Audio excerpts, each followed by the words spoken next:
Hello to everyone. In this video, we are going to analyze how the European Union has failed to the objectives that had been set in order to construct this enormous bureaucratic structure. But before going on with the presentation, please remember that there is my book about the European Union, Eurodementia. It's on sale. You can get it by following the link that you will find in the description of this video. And before going on with the presentation also, please remember that we have to think at the fact that at the origin of the Europe, not as a geographical entity, but as economical and political entity. And it came, the idea of Europe, after the war, the Second World War, and the idea is that if there were trading between different countries and if the economies between different countries were prosperous, it would have avoid future wars. That was the main idea around the European Union. So we start with the first failure, in my opinion, obviously. And the first failure is exactly war. Actually, the terrible war between Russia and Ukraine, if the idea of the European Union, the main goal, the original goal, would have worked, this war could have been avoided. In fact, if it hasn't been avoided, and this explains, and in my opinion, it was the first failure of the Union. And the second failure of the Union, it goes together hand to hand with the first one, is the geopolitical scarce importance of Europe.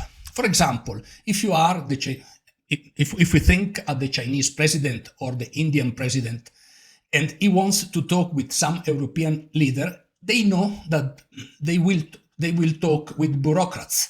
They would prefer to talk with the leader of the different countries. In Europe, there are a bunch of bureaucrats, high salary bureaucrats, that remain at the end simply bureaucrats. They are not elected, directed by the people. So, at the same time, there are different interests and different goals between the different European countries. For those reasons, it's very difficult to have an effective geopolitical policy.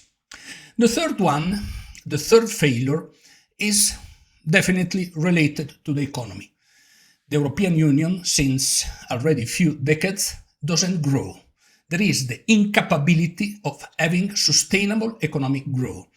There has been movement transferred of wealth between different European countries, and these transfers of wealth are mainly explained by fiscal advantages that there are in some countries versus others. But a real creation of wealth, it has been out of the reach of the European countries for several reasons. We will analyze further on in other presentation what are the reasons that blocked the capability of Europe in order to grow in a sustainable way. And then you have, as a fourth element of failure, the cost. Maybe the European supporter, they will say, okay, but the cost is nothing compared with the gross domestic product of Europe as a region. But if you sum these costs that are necessary to sustain economically the Union along all the years of the existence of the same Union, you will discover that it reaches an astronomical number, which in part explain also the depth of the different countries. So, definitely, from a cost point of view, it has been a failure. Then we go to the fiscal policy.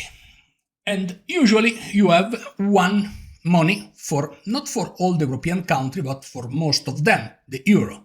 So it should be logical to have also the same fiscal policy in each country.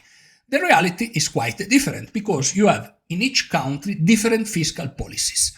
This help what we know, what I have described earlier, as a transfer of wealth between one country to another. Then we go, the sixth factor of failures is represented by migrations, by the migrations. The Europeans are not able to control migrations, and little by little, Europe is invaded by clandestine migrants. And the European law are not able to, from one side, to send back home the migrants that have no right to stay in Europe, and even the one that might have the right to stay in Europe, for example, the ones that are escaping for wars or similar or dangerous situations in their countries, Europe is not able to guarantee them a good way to sustain economically their family. Then we go to the seventh element of failure. Little by little, Europe is losing its identity, its cultural identity, mainly because of its relativistic view of the world. At this point, it's very important to point out at least one factor, the fact that the intervention of the European authority is even in the name of the holidays, the Christian holidays, because it is suggested by the European governance to change the name in order to not offend migrants. And this is a clear element of failure. Then the eighth element is a scarce representativity of the citizen. The citizens vote for their representatives, but actually they, for example, in the election that occurred in 2024, most of the things had already been decided.